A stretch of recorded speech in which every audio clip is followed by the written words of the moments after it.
13h51, on est ensemble jusqu'à 14h. L'autre sujet dont j'aurais aimé vous parler, dont je vais vous parler, c'est ce premier coup de fil depuis octobre 2022 et le premier couac diplomatique, on peut le dire, le ministre français des Armées Sébastien Lecornu qui s'est entretenu hier soir au téléphone avec son homologue russe Sergueï Shoïgu, dont les deux capitales ont offert dans la soirée des comptes rendus totalement divergents. Diamétralement opposés. Alors effectivement, c'était notamment pour parler de la sécurité autour des Jeux Olympiques, avec la menace terroriste. Olivier d'Artigol, comment est-ce que vous interprétez ces comptes rendus ? D'abord, c'est un entretien de haut niveau et ils sont très rares entre les Occidentaux soutiens de l'Ukraine et les responsables russes. Donc c'est quelque chose d'important sur le plan diplomatique que d'établir des liens, de discuter, quand bien même c'est pour acter des désaccords. Il y a bien sûr ce qui s'est passé avec le Bataclan russe le 22 mars et nécessité à ce que les services de renseignement travaillent en bonne intelligence, et ça intéresse ô combien la France au regard de rendez-vous qu'a rappelé tout à l'heure Jean-Claude concernant les JO.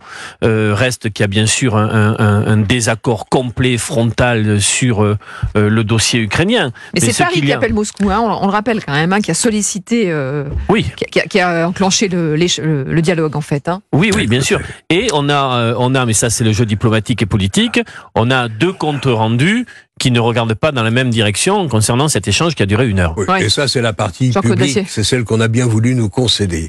Moi, je suis optimiste optimiste, c'est pas le mot. Mais je le disais d'ailleurs, je l'ai dit, je crois, à ce micro il y a quelques jours. Je pense qu'en dépit de toutes les divergences qui sont réelles et nombreuses, notamment sur la situation en Ukraine, l'attitude de Poutine qui est très discutable, pour ne pas dire condamnable, je pense que les services, entre guillemets, dits services secrets, continuent de se parler. Pourquoi ?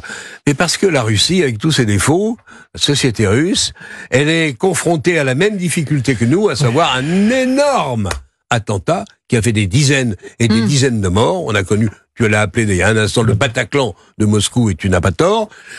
Je veux dire, quand on est confronté à la même poussée islamiste, avec des fous capables de faire ce qu'ils font, on se parle quand on est dans les services secrets. Ça n'a rien à voir avec la diplomatie, et ça n'a évidemment rien à voir avec les positions politiques du président Poutine et du président Macron. Néanmoins, et c'est souhaitable, je pense que dans la perspective des Jeux, notamment, on continue de se parler entre services secrets. Jean-Claude, en fait, c'est Paris qui a appelé Moscou pour demander de l'aide, pour sécuriser les Jeux. Sans doute. C'est la France qui est un peu... Mais parfait, mais d'ailleurs, vous n'en savez pas grand-chose. Qui est un peu largué là sur le terrorisme. Ces terroristes, État islamiste, canal, j'ai envie de dire, Asie centrale, c'est très précisément aujourd'hui ce même groupe que la DGSI a pointé comme étant le spectre haut du danger nous concernant. Donc il n'est quand même pas anormal qu'entre services secrets, on préserve l'essentiel, à savoir un contact. Je dis pas qu'ils se parlent tous les jours.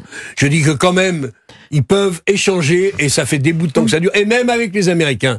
Je suis convaincu qu'on continue de se parler. Parce que Macron qui dénonce des propos baroques et menaçants des Russes. Mais ça, c'est la politique. C'est de la politique. Il dit qu'il y a une manipulation de l'information dans le compte-rendu qui est fait par Moscou.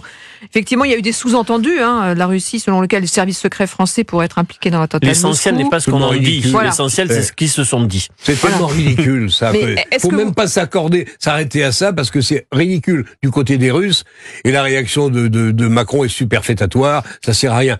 Je maintiens que l'essentiel, c'est qu'on se parle pour essayer d'échanger quelques renseignements sur les islamistes radicaux et les terroristes.